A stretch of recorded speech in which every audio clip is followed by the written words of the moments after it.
Hello friends, welcome to my channel. नमस्ते to all of you. अकाल मृत्यु मरता काम करता जो चंडाल का, काल उसका क्या बिगाड़े भक्ति जो महाकाल का। हर हर महादेव। आज हम हीरो से बड़े खेत एक मोटिवेशनल स्टोरी के बारे में बात करेंगे। सो चलते हैं। कहानी है हाफिज नाम के एक किसान की, जो अफ्रीका में रहता है, जो अपने जीवन से बेहद ही खुश और संतुष्ट रहता है। संतुष्ट रहता है इसलिए खुश रहता है, और खुश है इसलिए संतुष्ट रहता है। एक दिन उसके पास एक अक्लमंद इंसान आता है, जो उसे हीरो के महत्व के बारे में बताता है। कहता है कि अगर तुम्हारे पास उंगली भर हीरा मिल जाए तो तुम उससे पूरा शहर खरीद सकते हो, और शायद मुट्ठी भर मिल जाए तो पूरा देश। ये बात उसके दिमाग में बैठ जाती है, और उसे हीरो के सिवा कुछ नहीं दिखता है। उसकी शांति, खुशी, चैन सब छीन जाती है। वो असंतुष्ट हो जाता है, और रात भर उसे नींद नहीं आती है। सुबह उठते ही वो अपने खेत को बेच देता है, अपने परिवार का इंतजाम कर देता है, खाने पीने रहने का, और वो हीरो की खोज में निकल पड़ता है। पूरे अफ्रीका में हीरे की छान करता है, लेकिन हीरा उसे कहीं नहीं मिलता है। फिर यूरोप तक पहुंच जाता है, यूरोप में भी छान करता है, लेकिन हीरा नहीं मिलती है।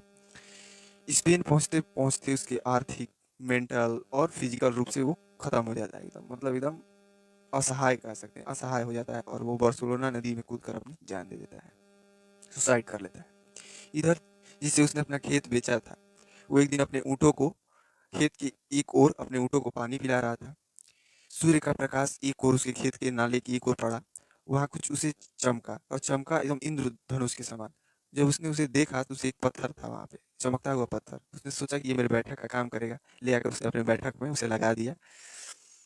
एक दिन वो अक्लमंद इंसान आता है, उसी दिन आता है, दोपहर का वक्त रहता है, शायद दोपहर में आता है, और आकर उस इंसान से पूछता है, क्या हाफिज आ गया क्या? पूछता है, नहीं, क्यों? क्यों पूछता है वो? क्योंकि वो देखा रहता है वो चमकीला पत्थर, तो उसे लगता है कहीं हाफिज हीरे की खोज करके ला ला दिया है। तो बोलता है, नहीं। तो बोला है कि ये तुम्हें कहाँ से मिला, ये तो हीरा है। तो कहता है कि नहीं, ये एक चमकता पत्थर है जो मुझसे मुझे खेत की एक ओर मिला है, और यहाँ वहाँ बहुत से ऐसे ऐसे पत्थर हैं।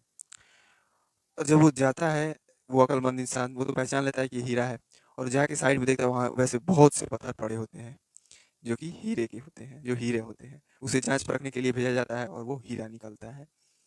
तो कहने का अर्थ यह है कि कभी कभी हम लोग अपने पे ध्यान नहीं देते, अपने नज़रिए के चलते हमें दूसरों की चीज़ अच्छी लगने लगती है, और हम दूसरों की चीज़ के प्रति आकर्षित होते हैं ज़्यादा। दैट्स वाई हम हमारे साथ ऐसा होता है।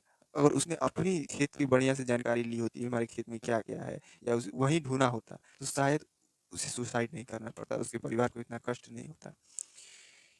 इससे एक पहला सीख तो ये मिलती है, और दूसरा चीज़, दूसरे की चीज़ हमेशा अच्छा लगती है। कहने का अर्थ है कि दूसरे की खेत हमेशा हरा लगती है। और तीसरा सीख कि हमें लालची नहीं होना चाहिए।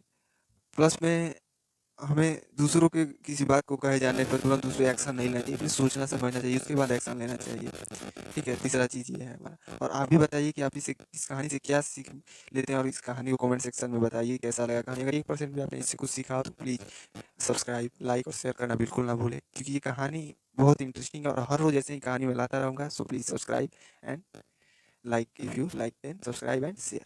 सो गाइस, मिलते हैं नेक्स्ट वीडियो में। बाय, तब तक के लिए हर हर महादेव।